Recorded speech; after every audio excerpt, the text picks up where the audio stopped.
এখন আর মুসলমানের বিয়ে কোনটা এটার খুঁজা পাওয়া যায়। পুরা অনুষ্ঠানের মধ্যে সবই হয়েছে, বিয়ে হয়েছে কোনানে এটার কোয়ায় পাওয়া যায়।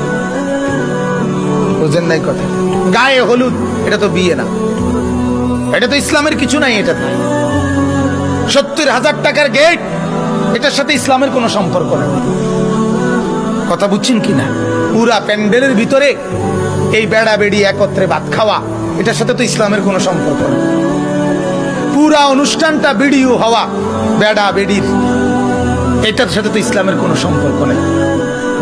মেয়েটা যেখানে সাজাইতেছে সেখানে সবগুলো ফোলা জোয়ান জোয়ান ছেলে গিয়া গিয়া প্রত্যেকে নিজ নিজ মোবাইলে ছবি উঠাইতেছে, বড় বড় মোবাইল দিয়া। এটার সাথে ইসলামের কোনো সম্পর্ক আছে? নাই। ছেলেটা যেখানে বর বয়াইছে, হ্যাঁ, তার লগে যে জোয়ান জোয়ান বেড়ি মহিলা মেয়ে এই অসভ্য করে যে লগে বসাইলো, হ্যাঁ, কতগুলো জানোয়ার, কতগুলো নর্তকী পাশে যে বসাইলো, এটার সাথে ইসলামের কোনো সম্পর্ক আছে?